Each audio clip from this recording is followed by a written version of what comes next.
തിരുവനന്തപുരം കോർപ്പറേഷനിലുണ്ടായ സംഘർഷത്തിൽ പരിക്കേറ്റ് ചികിത്സയിലുണ്ടായിരുന്നവരെ സന്ദർശിച്ച് ബി.ജെ.പി. സംസ്ഥാന അധ്യക്ഷൻ മേയർ വി രാജേഷ് ഉൾപ്പെടെ 16 പേരാണ് ആശുപത്രിയിൽ ചികിത്സയിലുള്ളത്.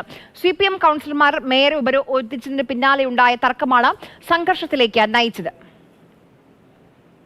മേയർ CPMന്റെ അഴിമതിയെ കുറിച്ച് എല്ലാം പുറത്ത് വിടുമ്പോഴും CPM ഒരു പ്രതിഷേധ നാടകം നടത്തും എന്ന് ഞങ്ങൾക്കൊരു പ്രതീക്ഷ ഉണ്ടായിരുന്നു. അത് ഇങ്ങനത്തെ ഒരു നാടകമാവും എന്ന് ഞാൻ പ്രതീക്ഷിച്ചില്ല. ഒരു ഫാർസായിരുന്നു ഇന്ന് അവർ ചെയ്തത്. ഇത് CPMന്റെ ഭാവിയെ കുറിച്ച് CPMന് ഒരു മെസ്സേജ് ജനങ്ങൾക്ക് കൊടുക്കുന്നത് ആയിട്ടാണ് ഞാൻ കാണുന്നത്. രാഹുൽ ജിനാഥ് വിവരങ്ങളുമായി നമുക്കൊപ്പം ചേരുന്നുണ്ട്. രാഹുൽ, കയ്യാങ്കളി സംഘർഷം ഏറ്റുമുട്ടൽ ഒടുവിൽ പരിക്കേറ്റവരുടെ ആരോഗ്യനില എങ്ങനെയാണ്?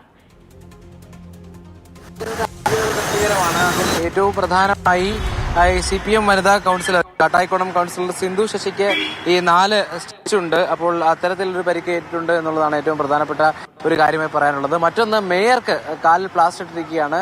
കെ സുരേന്ദ്രനൊക്കെ പുറത്തു വന്നു പറഞ്ഞത് കാലിൽ പൊട്ടലുണ്ട് എന്ന് തന്നെയാണ്. അപ്പോൾ എന്തായാലും ആ പരിക്കും അത്തരത്തിൽ നിസ്സാരമായ പരിക്കല്ല എന്ന് തന്നെ മനസ്സിലാക്കുന്നു. ബാക്കിയുള്ളവർക്ക് ആ ഉന്തിനും തള്ളിനും ഇടയിൽ ഉണ്ടായ ശാരീരിക അസ്വാസ്ഥ്യങ്ങളാണ് ഉണ്ടായത്. ആ ഘട്ടത്തിൽ ആ ദൃശ്യങ്ങളൊക്കെ വ്യക്തമാക്കുന്നു.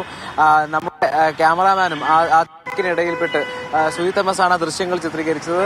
സുഹി തോമസിനും ഇത്തരത്തിൽ ആ തിരക്കിനിടയിൽപ്പെട്ട് വീഴുന്ന സാഹചര്യം ഉണ്ടായിരുന്നു. അത്രമാത്രം വലിയ ഉന്തും തള്ളും ആ ഘട്ടത്തിൽ ഉണ്ടായിരുന്നു എന്നുള്ളത് തന്നെയാണ് ഏറ്റവും പ്രധാനപ്പെട്ട കാര്യമായി നിൽക്കുന്നത്.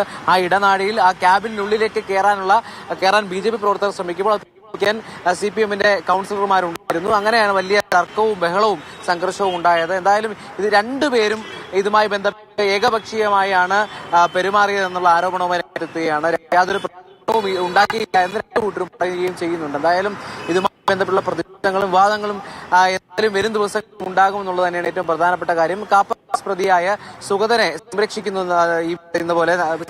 എന്നുള്ളതാണ് ഏറ്റവും പ്രധാനപ്പെട്ട കാര്യമായി ഉന്നയിക്കപ്പെട്ടത്. മറ്റൊന്ന്, കഴിഞ്ഞ ദിവസം നടന്ന സത്യപ്രതിജ്ഞ ചടങ്ങ് അത് കൗൺസിലിനെ അറിയിക്കാൻ രഹസ്യമായി നടത്തി, ചട്ടവിരുദ്ധമായി നടത്തി തുടങ്ങിയ കാര്യങ്ങൾ ഉന്നയിച്ചുകൊണ്ടാണ് രാവിലെ മുതൽ ഓഫീസിന് തൊട്ട് മുന്നേ ഉപരോധ സമരവുമായി വിവരങ്ങൾ നൽകിയത്.